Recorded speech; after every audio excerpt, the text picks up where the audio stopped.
अब इस 8वें सवाल में कह रहा है कि यदि बिंदु x, 3 और 4, 7 के बीच की दूरी 5 है तो x का मान ज्ञात कीजिए। और 9वें सवाल में हमें y का मान ज्ञात करना है। ठीक है, तो यहाँ 8वें सवाल में जो x1 है वह है x, और जो x2 है वह है 4, और जो y1 है वह है 3, और जो y2 है वह है 7। ठीक है, और दूरी दे रखी है 5 मात्रक। तो चूंकि दो बिंदुओं के बीच की दूरी तो 5 दे रखी है, तो यहाँ पर लिखेंगे तब दूरी बराबर 5। अब हम जानते हैं कि दो बिंदुओं के बीच की दूरी का सूत्र क्या होता है, under root x1 minus x2 का होल स्क्वायर और प्लस y1 माइनस y2 का होल स्क्वायर। तो चूंकि इन दो बिंदुओं के बीच की दूरी है 5, ठीक है, तो अगर हम ये मान इस दूरी वाले सूत्र में रखेंगे तब भी 5 के बराबर ही आएगा अगर हम इसे हल करेंगे। ठीक है, तो अब हम इसमें मान रख दें। तो x1 का मान है x, तो यहाँ पर x माइनस x2 का मान है 4, तो 4 का होल स्क्वायर। ठीक है, और प्लस y1 है 3, तो 3 माइनस y2 है 7, तो माइनस 7 का होल स्क्वायर, और जो कि है अंडर रूट में। अब चूंकि हमें यह रूट हटाना होगा तभी तो हम x का मान ज्ञात कर पाएंगे, इसलिए इस रूट को हटा दें। तो रूट हटाने के लिए हमें दोनों पक्षों का वर्ग करना पड़ेगा। ठीक है, क्योंकि अगर यह इस प्रकार से हो जाए तो इस स्क्वायर से यह रूट कट जाता है। ठीक है, तो यहाँ पर लिखेंगे दोनों पक्षों का वर्ग करने पर।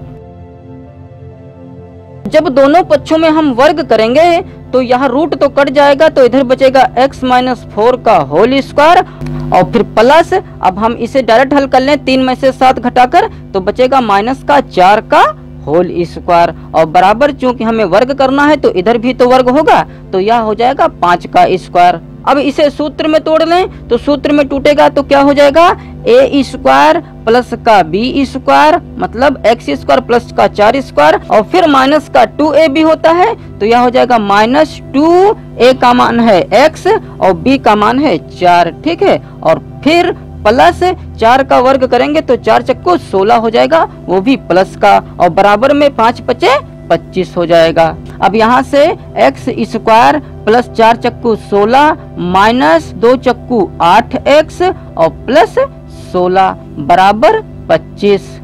अब फिर x स्क्वायर और माइनस का 8x और 16 हो जाएगा 32 प्लस का, और इस 25 को उठाकर इधर लाएंगे तो माइनस का 25 हो जाएगा, तो इधर बचेगा 0। ठीक है, अब फिर x स्क्वायर माइनस का 8x, अब 32 में से 25 घटाएंगे तो यह बचेगा 7 बराबर 0। अब चूंकि यह द्विघात समीकरण है तो द्विघात समीकरण को हल कैसे करेंगे, 7 के ऐसे गुणनखंड करने हैं जो उन गुणनखंडों को जोड़ें अथवा घटाएं तो 8 के बराबर आ जाए। तो 7 का एक ही गुणनखंड है 7 अक्कम 7, और 7 में 1 जोड़ेंगे 8 हो जाएगा। तो चूंकि यहाँ पर माइनस का 8 लाना है इसे, इसलिए दोनों गुणनखंडों को हमें माइनस करना पड़ेगा। ठीक है, तो माइनस का 7x और माइनस का 1x, तो यह हो जाएगा माइनस का 8x और प्लस 7 बराबर में 0। अब जो ये हमारे पास 4 पद आए हैं, इन 4 पदों में 2-2 पद लेकर हम 2 जोड़े बना लेंगे। तो इस जोड़े में x कॉमन मिल रहा है तो x माइनस 7, और इसमें 1 कॉमन मिल रहा है तो माइनस का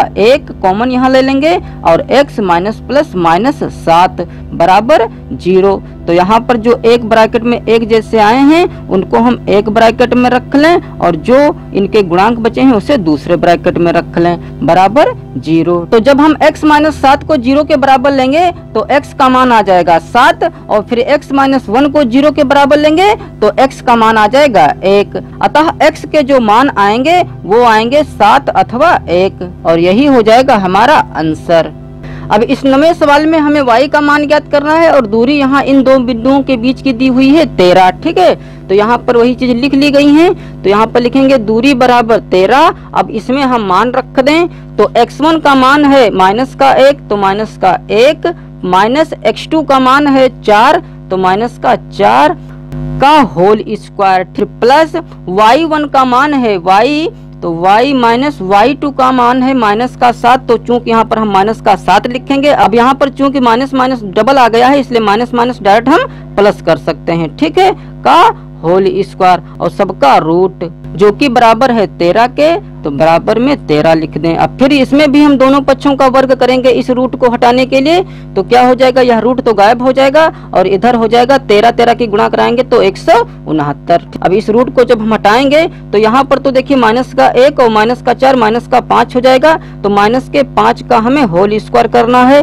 और फिर प्लस y प्लस 7 का होल स्क्वायर। ठीक है, अब इसे हल कर लें तो क्या हो जाएगा, 5 5 25 और फिर प्लस, अब इसे a प्लस बी के होल स्क्वायर के सूत्र में तोड़ेंगे तो क्या हो जाएगा, a स्क्वायर मतलब y का स्क्वायर प्लस 7 का स्क्वायर मतलब 49 हो जाएगा, या फिर प्लस 2ab होता है तो 7 दूनी 14 y हो जाएगा बराबर, और बराबर में इधर है 169। अब इसे द्विघात समीकरण का रूप दे दें तो y स्क्वायर शुरुआत पर लिख लें और प्लस का 14y फिर प्लस 49 में 25 जोड़ेंगे तो यह आएगा 74। अब इस 169 को उठाकर इधर लाएं तो माइनस का 169 हो जाएगा और इधर बचेगा 0।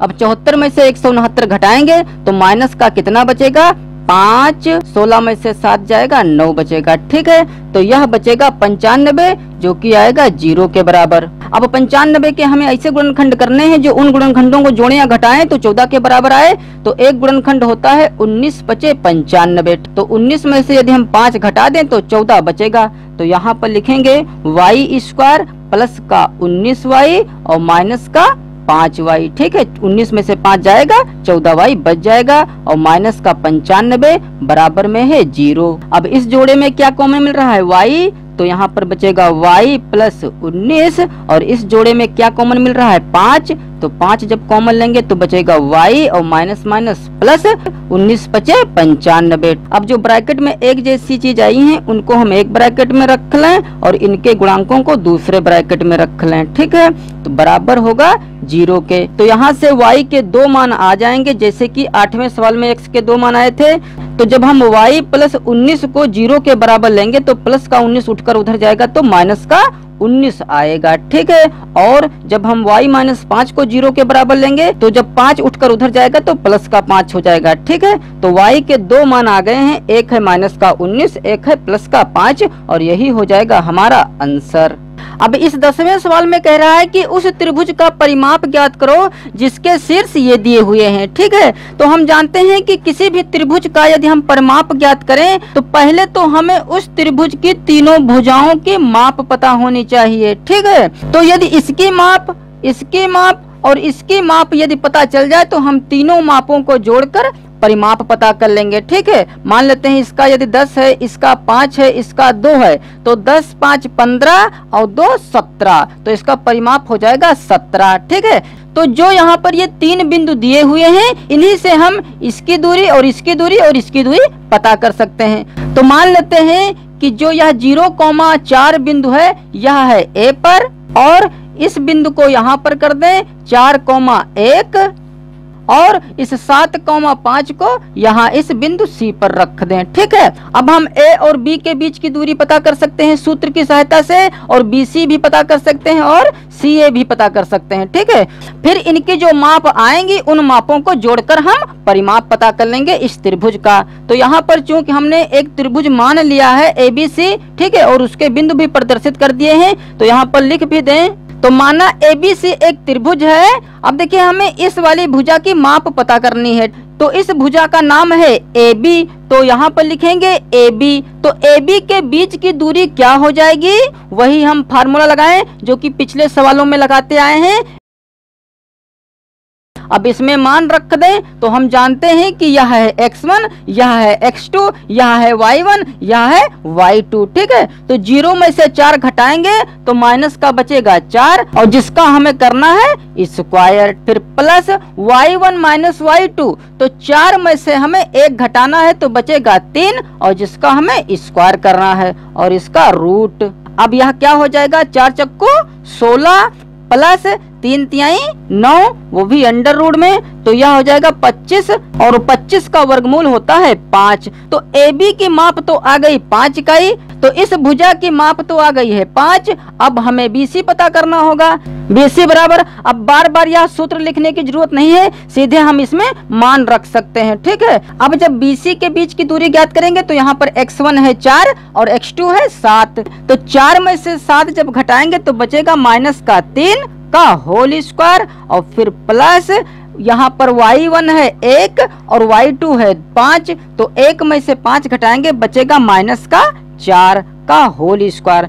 तो यह आएगा 3 तिहाई 9 प्लस 4 चक्कू 16। तो यह हो जाएगा 9 16 25 अंडर रूट में। और हम जानते हैं कि 25 का वर्गमूल होता है 5। तो BC भी आई है 5 इकाई, मतलब BC के बीच की भी दूरी 5 ही आई है। अब हमें निकालना होगा AC के बीच की दूरी। तो यहाँ पर लिख लें AC के बीच की दूरी AC बराबर क्या हो जाएगा। अब इस वक्त देखिए x1 है 0 और x2 है 7, या x1 हम इसे मान लें और x2 इसे मान लें। ठीक है, तो 7 में से 0 घटाएंगे तो 7 ही बचेगा। तो 7 का स्क्वायर और फिर प्लस 5 में से 4 घटाएंगे तो बचेगा 1 का स्क्वायर। ठीक है, जो कि हो जाएगा 7 सती 49 और प्लस 1 का वर्ग करेंगे 1 ही, तो अंडर रूट आ जाएगा 49 और 1 50।